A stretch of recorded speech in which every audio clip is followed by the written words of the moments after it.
Hard hitting vlogs. Hello viewers, भाई आज के हमारे वीडियो का टॉपिक है वन नेशन वन इलेक्शन। कहीं अपने पैर में कुल्हाड़ी ना मार ले बीजेपी, कई खतरे हैं इस राह में। दोस्तों, एक देश एक चुनाव को लेकर गठित रामनाथ कोविंद कमेटी जल्दी ही अपना कार्यभार संभाल सकती है।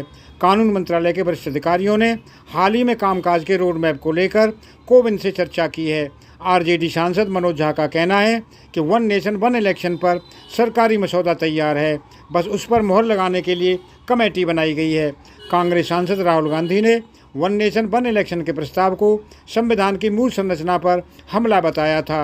वहीं बिहार के मुख्यमंत्री नीतीश कुमार का कहना था कि सरकार वन नेशन वन इलेक्शन के जरिए समय से पहले चुनाव कराने की तैयारी में है। एक देश एक चुनाव बीजेपी खासकर प्रधानमंत्री नरेंद्र मोदी के खास एजेंडे में रहा है। वर्ष 2020 में प्रधानमंत्री इसे देश हित में बता चुके हैं। सियासी गलियारों में इस बात की चर्चा है कि वन नेशन वन इलेक्शन के जरिए बीजेपी चुनाव को सेंट्रलाइज करना चाहती है, जिससे लोकसभा के साथ साथ विधानसभा के चुनाव में भी फायदा हो। हालांकि जानकारों का कहना है कि एक देश एक चुनाव का फैसला सिर्फ नफा ही नहीं, बीजेपी के लिए नुकसान का सौदा भी साबित हो सकता है। कैसे, आइए इसे विस्तार से जानते हैं। नंबर 1, महाराष्ट्र, बिहार और बंगाल में बीजेपी की स्थिति ठीक नहीं। लोकसभा सीट के लिहाज से देश के 3 बड़े राज्य महाराष्ट्र, बंगाल और बिहार में बीजेपी की स्थिति ठीक नहीं है। हालिया सर्वे के अनुसार महाराष्ट्र में अगर अभी चुनाव हुए तो एनडीए को 48 में से सिर्फ 20 सीटों पर जीत मिलेगी। एनडीए के मुकाबले इंडिया गठबंधन को 28 सीटों पर जीत मिल सकती है। इंडिया गठबंधन में कांग्रेस, एनसीपी शरद पवार गुट और शिवसेना उद्धव ठाकरे शामिल हैं। वर्तमान में इन 3 दलों के पास सिर्फ 10 सांसद हैं। इसी सर्वे के मुताबिक चुनाव में इंडिया गठबंधन को करीब 45% तो एनडीए गठबंधन को 40% वोट मिल सकते हैं। जानकारों का कहना है कि लोकसभा और विधानसभा चुनाव महाराष्ट्र में एक साथ हुआ तो एनडीए को और अधिक नुकसान हो सकता है।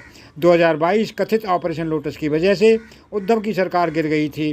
तब से उद्धव ठाकरे और शरद पवार महाराष्ट्र में चुनाव की मांग कर रहे हैं।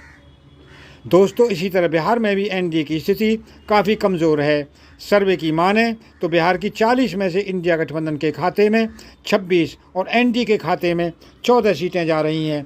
सर्वे के मुताबिक इंडिया गठबंधन को 46 तो एनडीए गठबंधन को बिहार में 39% वोट चुनाव में मिल सकते हैं। बिहार चुनाव के नज़रिए से ये काफ़ी अहम हो जाता है। अगर एक साथ वहाँ चुनाव होता है तो बीजेपी और एनडीए को लोकसभा के साथ साथ विधानसभा चुनाव में भी नुकसान उठाना पड़ सकता है। बंगाल में भी बीजेपी की स्थिति पहले से कमज़ोर हो गई है। 2021 के विधानसभा चुनाव में पार्टी को 75+ सीटें मिली थीं। वहीं लोकसभा में पार्टी ने 18 सीटों पर जीत हासिल की थी, लेकिन पिछले कई महीने से यहाँ बीजेपी गुटबाजी में उलझ गई है। 2021 चुनाव के बाद बाबुल सुप्रियो, मुकुल रॉय और अर्जुन सिंह जैसे कद्दावर नेता बीजेपी छोड़ चुके हैं। दूसरी तरफ ममता बनर्जी की पार्टी बंगाल में इंडिया वांट्स ममता का कैंपेन छेड़ चुकी है, जो काफ़ी लोकप्रिय हो रहा है। ऐसे में माना जा रहा है कि बंगाल में भी अगर समय से पहले चुनाव होता है तो बीजेपी को नुकसान संभव है। नंबर 2, हरियाणा में खतरे के निशान से ऊपर एनडीए का गठबंधन। दोस्तों, वन नेशन वन इलेक्शन अगर होता है तो हरियाणा में बीजेपी की स्थिति और ख़राब हो सकती है। पहले से यहाँ बीजेपी और सहयोगी जेजेपी में तलवारें तन गई हैं। 2019 के पूर्ण बहुमत नहीं मिलने के बाद बीजेपी ने जेजेपी से समर्थन लिया था। अगर जेजेपी लोकसभा की 3 सीटों पर दावा ठोक रही है तो बीजेपी की रणनीति जेजेपी को सिर्फ विधानसभा में साथ लेकर चलने की है। अगर दोनों दलों में किचकिच हुआ तो बीजेपी को नुकसान उठाना पड़ सकता है। दूसरी तरफ कांग्रेस, आम आदमी पार्टी और इंडियन नेशनल लोकदल का दबदबा बढ़ता ही जा रहा है। अगर ये तीनों दल साथ आ गए तो इसका सीधा नुकसान एनडीए गठबंधन को उठाना पड़ सकता है। दोस्तों, नंबर 3, जहां अरमानों पर फिरेगा पानी, वजह मजबूत जनाधार नहीं। दोस्तों, वन नेशन वन इलेक्शन के तहत तेलंगाना, केरल, तमिलनाडु में भी चुनाव होगा। बीजेपी इन तीनों राज्यों में धीरे धीरे पांव पसारने की कोशिश में जुटी है, लेकिन समय से पहले यहाँ चुनाव पार्टी के लिए झटका साबित हो सकता है। दरअसल यहाँ क्षेत्रीय पार्टियाँ काफ़ी हावी हैं। बीजेपी के पास कोई मजबूत जनाधार नहीं है, लेकिन कभी कभी बीजेपी लोकसभा की 2 से 3 सीटें जीतती रही है। मजबूत जनाधार नहीं होने की वजह से बूथ मैनेजमेंट मुश्किल होगा। 2024 के लिए बीजेपी तमिलनाडु लोकसभा की 8-10 सीटें फोकस कर रही है। बीजेपी यहाँ बंगाल की तरह दिल्ली में मोदी का अभियान चला रही है। इसी तरह तेलंगाना में भी विधानसभा से ज़्यादा बीजेपी लोकसभा पर फोकस कर रही है। एक देश एक चुनाव को क्षेत्रीय पार्टियों को ख़त्म करने के रूप में भी देखा जा रहा है। ऐसे में चर्चा इस बात की एक देश एक चुनाव के फार्मूले से अगर ये लागू होता है तो यूपी, आसाम और तेलंगाना में नया समीकरण बन सकता है।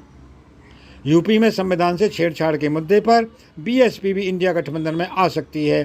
तेलंगाना की बीआरएस भी इंडिया गठबंधन के साथ आ सकती है। इसी तरह आसाम में भी AIUDF जैसे दल को गठबंधन में जगह मिल सकती है। ऐसा होता है तो इन तीनों राज्यों में बीजेपी को नुकसान उठाना पड़ सकता है। यूपी में लोकसभा की 80, आसाम में 14 और तेलंगाना में 17 सीटें हैं। दोस्तों, अगर आपको ये वीडियो पसंद आया हो तो चैनल को सब्सक्राइब करें, वीडियो को लाइक करें, ज़्यादा से ज़्यादा शेयर करें। आप लोगों का बहुत बहुत धन्यवाद। Thank you very much.